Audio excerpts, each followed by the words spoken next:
திருமறை நேரம் Bible Hour presented by the National Bible College.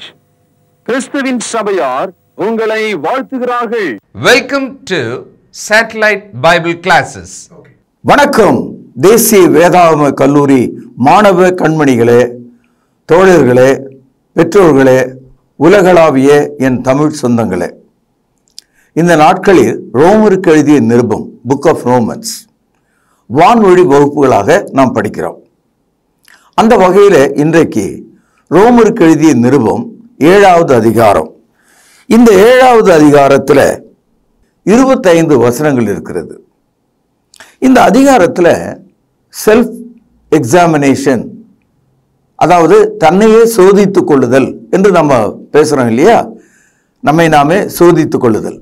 அது மாதிரி பவுலடியார் தன்னுடைய உடலில் பாவம் எங்கே எப்படி வாசமாயிருக்கிறது, எதனாலே வாசமாயிருக்கிறது, இந்த பாவத்திற்கு துணை போவதற்கு அவருடைய உடம்பு, அதாவது அவருடைய மாமிசம் எவ்விதமாக இருக்கிறது என்ற அந்த பலவீனத்தை குறித்து பேசுகிறார். இன்றைக்கு நீங்களும் நானும் கூட நாம் தேவனுக்கு பிரியமாக இருக்க வேண்டும், பரிசுத்தமுள்ளவர்களாய் வாழ வேண்டும், நல்ல காரியங்களை செய்ய வேண்டும், நல்லவற்றை பேச வேண்டும், யோகிதை உள்ளவர்களாக இருக்க வேண்டும், கீழ்ப்படிதல் உள்ளவர்களாக இருக்க வேண்டும். இப்படியெல்லாம் நம்ம யோசித்தாலும் நேர் ஆப்போசிட்டாக அதுக்கு எதிரடியாகவே நாம் செயல்படுவதை பார்க்கிறோம். இப்போ நம்ம கையை நீட்டும் போது தானாக கை மடிஞ்சதுன்னா நமக்கு ரொம்ப கோபம் வரும். நான் நீட்டுறேன், நீயே மடக்கிற அப்படின்ற மாதிரி ஆகிடும். அது மாதிரி நம்முடைய உடல் நம்மை கட்டுப்படுத்தக்கூடியதாக இருக்கிறது. அதனால தான் 1 யோவான் 2:16 படிக்கிறோம், கண்களின் இச்சை, மாம்சத்தின் இச்சை, ஜீவனத்தின் பெருமை. இந்த உடல்ல கண்ணு, இந்த உடல், இது ரெண்டையும் சேர்த்த மாதிரி இருக்கிற இந்த உலகத்தை பற்றிய எண்ணங்கள், நம்முடைய வாழ்க்கை முறை, நம்மகிட்ட இருக்கிற எல்லா செல்வம், ஜீவனத்தின் பெருமை, இதன் 3 வழியாக பாவம் செய்கிறோம் என்று அற்புதமாக யோவான் அப்போஸ்தலர் குறிப்பிடுகிறார். அன்பு சகோதரர்களே, பவுல் அப்போஸ்தலர் ஒரு சாதாரண மனிதன் கிடையாது. மிக மிக மிக அற்புதமான ஒரு மனிதன். பிலிப்பியர் 3:4, மாம்சத்தின் மேல் நம்பிக்கை வைக்க வேண்டுமானால் நானும் வைக்கலாம், வேறொருவன் மாம்சத்தின் மேல் நம்பிக்கையாய் இருக்க நினைத்தால் நான் அதிகமாய் அப்படி செய்யலாம். இந்த வசனத்தில் உலகத்தில் இருக்கிறவங்க தங்களுடைய உடலை நம்பி வாழ்வதை விட நான் என்னுடைய உடலை நம்பி அதிகமாக வாழ முடியும், மதிப்போடு வாழ முடியும், நல்லவனாக வாழ முடியும், கடவுளுக்கு பிரியமாக இருக்க முடியும். என்னுடைய உடல் அப்படிப்பட்டது, ஒடுக்கப்பட்டது, தேவனுக்கானது, தேவனுக்கு பிரியமானது, நான் அதற்கென்றே வளர்த்திருக்கிறேன். இப்படிப்பட்ட ஒரு ஆர்வம் பவுலடியாருடைய உள்ளத்திலே இருக்கிறது. இப்பொழுது பிலிப்பியர் 3ஆம் அதிகாரம் 5வது வசனம் பாருங்கள். நான் 8ஆம் நாளிலே விருத்த சேதனம் அடைந்தவன். ஏனென்றால் பவுல் வாழ்ந்த அந்த காலத்தில் நிறைய பேர் 20 வயசுல, 30 வயசுல, 40 வயசுல தான் விருத்த சேதனம் அடைஞ்சவங்க இருந்தாங்க. சில பேர் 3 மாதம் 6 மாதம் பொறுத்து விருத்த சேதனம் அடைந்தாங்க. ஆனால் ஆபிரகாமினுடைய குடும்பத்தில் 8ஆம் நாளில் விருத்த சேதனம் என்பது குறிக்கப்பட்டிருந்தது. மோசேயினுடைய சொந்த பிள்ளைங்க வனாந்திரத்தில் வயதுக்கு வந்த பிள்ளைங்க தான் விருத்த சேதனம் பண்ணப்பட்டாங்க. அதனால இந்த விருத்த சேதன உடன்படிக்கை யார் சரியாக கை கொள்கிறார்கள் என்ற அந்த கேள்வியில் ஒரு பெருமை இருக்கிறது. ஒரு மேல் ஜாதிக்காரர் மாதிரி ஒரு எண்ணம் இருக்கிறது. பவுலடியார் சொல்றாரு, I was circumcised on the 8th day exactly without any mistake. அதுலயே ஒரு பெருமைங்க. அடுத்தது பாருங்க, இஸ்ரவேல் வம்சத்தான், வெளியிலிருந்து வந்த ஆள் கிடையாது. ஏன்னா அந்த காலத்தில் வெளியே இருக்கிறவங்க கூட இஸ்ரவேலர்களாக மத மாற்றங்களை செய்து கொள்ளலாம். அடுத்தது கவனிங்க, பென்னியமேன் கோத்திரத்தான், இஸ்ரவேலர்களில் காட்டி கொடுக்காம யூதாவோடு நின்ற கீழ்ப்படிதல் உள்ள ஒரு சகோதரன் பென்னியமேன். அதாவது இஸ்ரவேலர்கள் பிரிந்து போனாங்க எரோபியாவின் காலத்தில். அதில் 10 கோத்திரம் வடக்க போச்சு, 2 கோத்திரம் தெற்கே நின்றது. அப்படி பிரிந்த ஒரு காலகட்டத்தில் பென்னியமேன் தேவனுடைய பிள்ளையாகிய யூதாவின் பக்கத்தில் நின்றார். அதனால பென்னியமின் கோத்திரத்தாருக்கு நன்றியுள்ள ஜனங்கள் என்ற ஒரு பெயர் உண்டு. அவ்வளவு பெரிதான ஒரு பாரம்பரியத்திலிருந்து நான் வந்தவன், பென்னியமின் கோத்திரத்தான் என்று சொல்லுகிறார். அது மாத்திரமல்ல, எபிரேயருக்கு பிறந்த எபிரேயன். சில பேர் மொழியை கற்றுக்கின்னு பேசுவாங்க. பிறக்கும் போதே நம்ம ஆங்கிலேயர்களா பிறக்கல, அப்போ நம்ம இங்கிலீஷ் பேசுகிறோம் இல்லையா? நம்ம பிறக்கும் போது தமிழர்களாக பிறந்தோம், அதனால் தமிழ் பேசுகிறோம். எபிரேய மொழியை பேசுவது கடவுளுடைய மொழியை பேசுவதற்கு சமம். காரணம், ஆதியாகம் முதலே எபிரேய மொழிதான் தேவ மொழியாக பைபிளில் குறிக்கப்பட்டிருக்கு. அதனால சொல்றாரு, என்னுடைய மொழியை பாருங்கள், நான் எபிரேயருக்கு பிறந்த எபிரேயன். என்னுடைய அப்பா அம்மா என்னுடைய மூதாதையர்கள் எல்லாம் கூட எபிரேயர்கள், எபிரேய மொழி பேசக்கூடியவர்கள். அது மாத்திரமல்ல, நியாய பிரமாணத்தின்படி பரிசேயன். பாரிசீஸ் என்ற ஒரு வார்த்தை நீங்கள் கேள்விப்பட்டிருப்பீங்க. பரிசேயர் அப்படின்னா என்ன அர்த்தம்னா, மோசேயினுடைய நியாய பிரமாணத்தை மனப்பாடமாக பேசக்கூடியவங்க, எந்த குற்றமும் செய்யாமல் நீதி உள்ளவர்களா வாழக்கூடியவங்க. குற்ற நிவாரண பலியாகிய பாவத்தை செய்து தேவாலயத்தில் போய் பலி செலுத்தின ஆளுங்க கிடையாது. அதாவது கோர்ட்டில் போய் தண்டனை கட்டாத ஆளுங்கன்னு அர்த்தம். இப்போ பவுலடியார் இத்தனை தகுதிகளை தனக்கு அடக்குகிறார். ஆனால் இவ்வளவு இருந்தும் கூட அவர் என்ன சொல்றாரு, இந்த பழைய ஏற்பாடாகிய நியாயப்பிரமாணத்தின் கீழே என்னால் ஒன்றும் செய்ய முடியல, நான் நினைக்கிற மாதிரி வாழ முடியல, என்ன காரணம் அப்படின்னு அவர் தன்னை ஆராய்ந்து பார்க்கிறார்.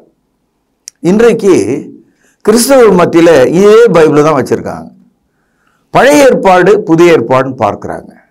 ஆனால் எத்தனையோ மத போதகர்கள் அவங்க சபையை கலகம் செய்து ஒரே காணிக்கையை சுருட்டுவதற்காக மட்டும், தங்களையே காப்பாற்றிக் கொள்வதற்காக மட்டும் ஒரே குழப்பம்தான். பழைய ஏற்பாட்டையும் புதிய ஏற்பாட்டையும் குழப்பி அங்கேயும் இங்கேயும் தாவி ரெண்டாங்கட்டான் நிலையில பழைய துருத்தியில புதிய திராட்சை ரசத்தை ஊர்த்தி வைத்தால் ரசமும் சிந்தி போவும், துருத்தியும் கிழிந்து விடும் என்று ஆண்டவர் சொன்னார்.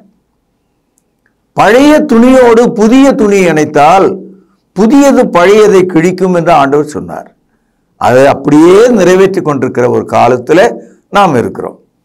இப்பொழுது பவுலடியார் ஒரு கேள்வியை எழுப்புகிறார். இந்த உடல் நான் எவ்வளவு நிர்பந்தமாக இருக்கிறேன் என்று சொல்கிறார். 7வது அதிகாரம் 24வது வசனம் கவனியுங்கள். நிர்பந்தமான மனுஷன் நான். இந்த இடத்துல சிங்குலர், ஒருமையிலே அவர் பேசுகிறார். இந்த புத்தகத்தில் எல்லா இடங்களிலும் பன்மையிலே பேசிக்கொண்டு வந்தவர் ஒருமையிலே பேசுகிறார். சிங்குலர்னா என்ன அர்த்தம் தெரியும் இல்லையா? தன்னைத்தானே அவர் பேசிக்கொள்கிறார். என்ன சொல்றாரு? நிர்பந்தமான மனிதன் என்று சொல்லுகிறார். நிர்பந்தம்னா, காட்டில் போன ஒரு ஆளை திடீர்னு ஒரு புலி எதிர்பட்டு அவனை துரத்த ஆரம்பிச்சது. செத்தம் புழைச்சம் சொல்லி ஓட ஆரம்பிச்சான். ஓடினான் கடைசியில் ஒரு மரத்து மேலே ஏறிட்டான். புலி கீழே உருமிட்டு நிற்கிது. மரத்து மேலே ஏற ஏற புலியும் கூட மரத்து மேலே ஏறத்துக்கு ட்ரை பண்ணுது. அவன் உயிர் போகிற அளவில் மேலே ஏறி போலான்னு நினைக்கும் போது மேலே ஒரு சத்தம் கேட்குது. தலை நிமிர்ந்து பார்த்தா ஒரு 7-8 அடி நீளமுள்ள கருப்பான கருநாகம் ஒன்று கீழே இறங்கி வருது. இப்போ அந்த மனிதன் மேலேயும் ஏற முடியல, கீழவும் இறங்க முடியல. இந்த நிலைமை என்னன்னு சொல்றது? நிர்பந்தம்.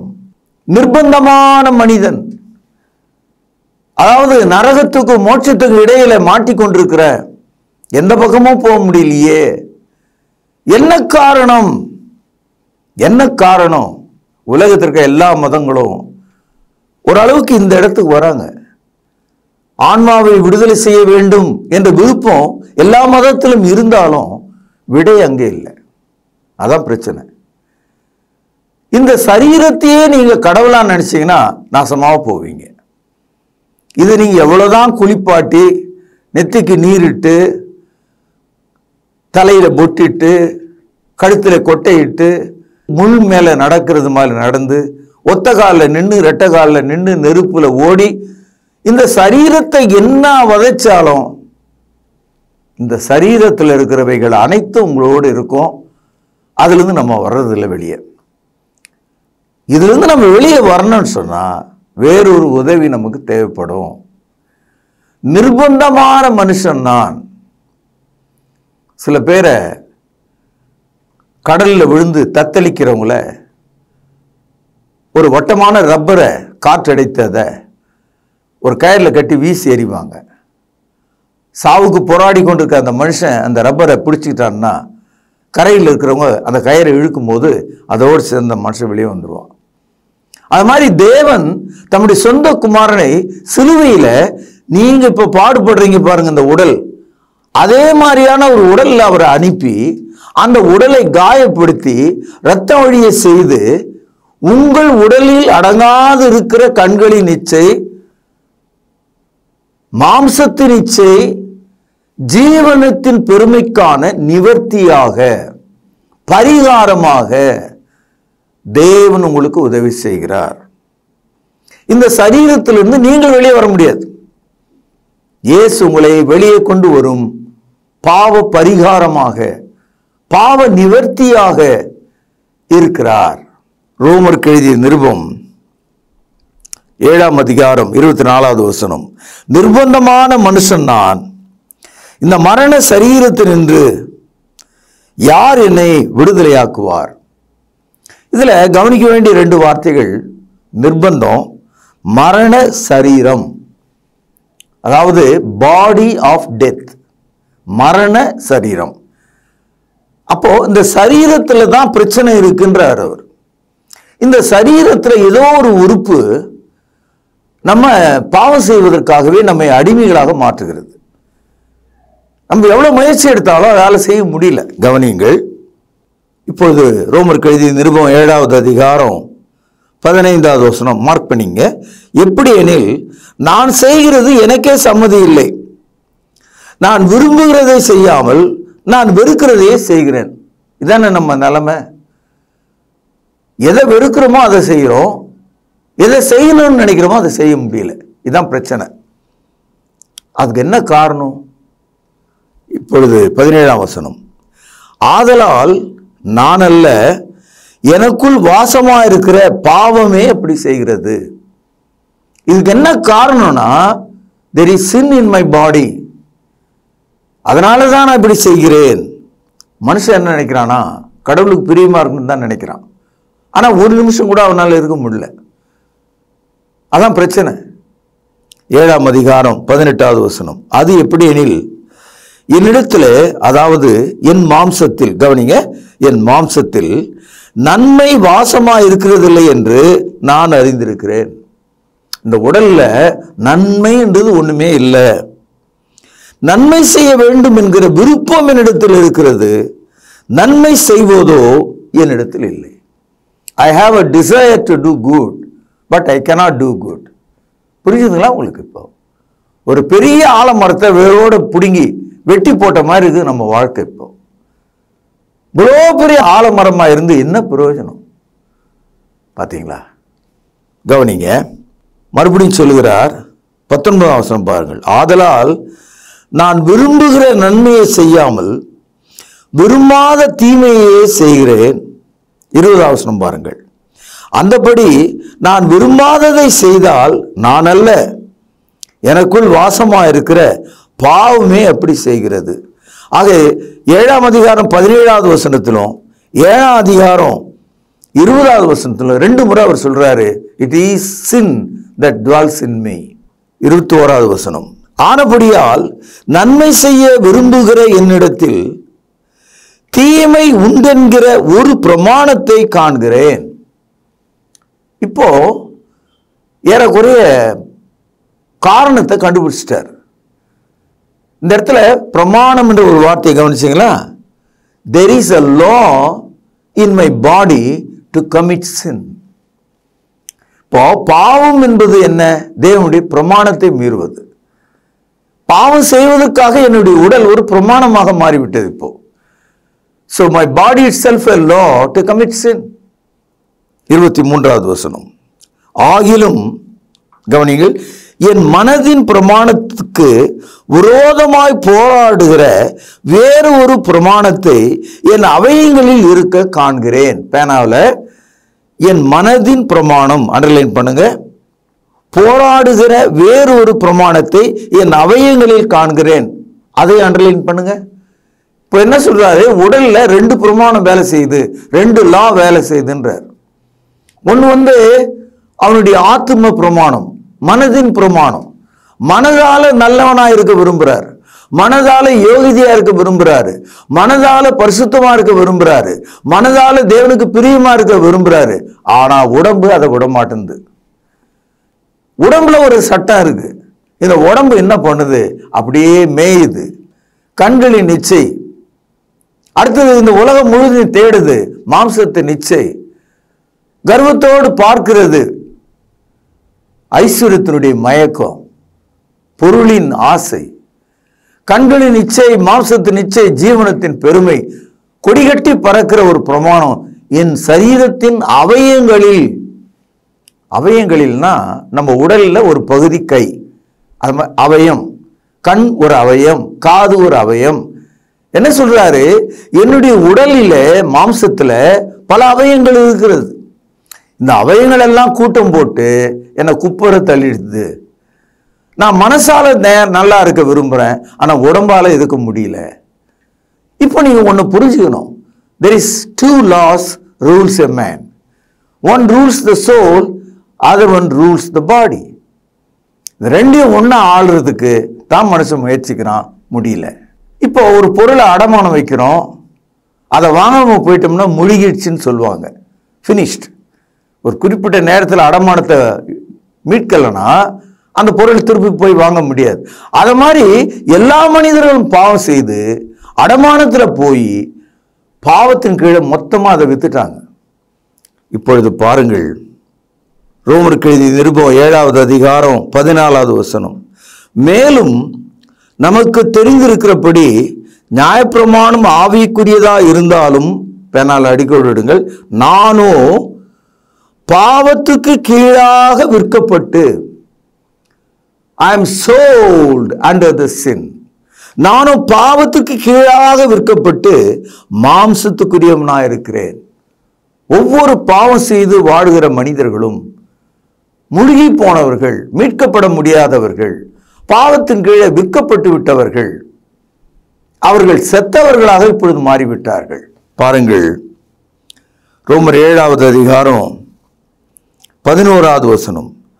பாவமானது கற்பனையினாலே சமயம் பெற்று என்னை வஞ்சித்து அதனாலே என்னை கொன்றது.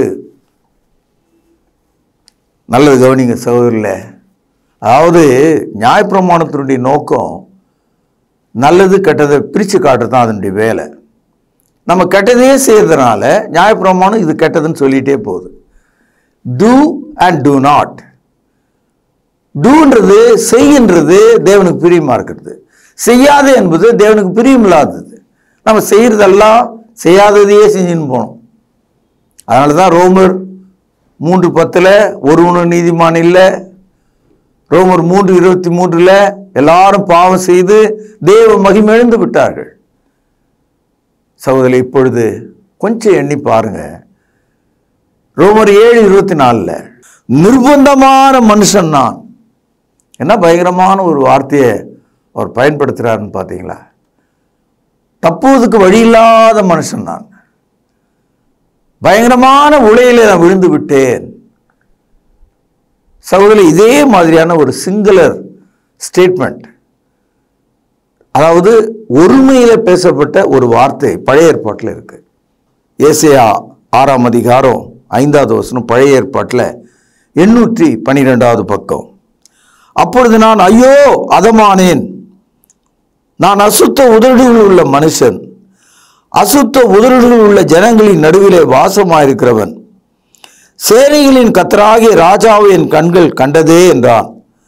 அப்பொழுது சேராபின்களில் ஒருவன் பலிபீடத்திலிருந்து தன் கையிலே பிடித்த குறட்டால் ஒரு நெருப்பு தழலை எடுத்து என்னிடத்தில் பறந்து வந்து அதனால் என் வாயை தொட்டு, இதோ இது உன் உதடுகளை தொட்டதனால் உன் அக்கிரமம் நீங்கி உன் பாவம் நிவர்த்தியானது என்றான்.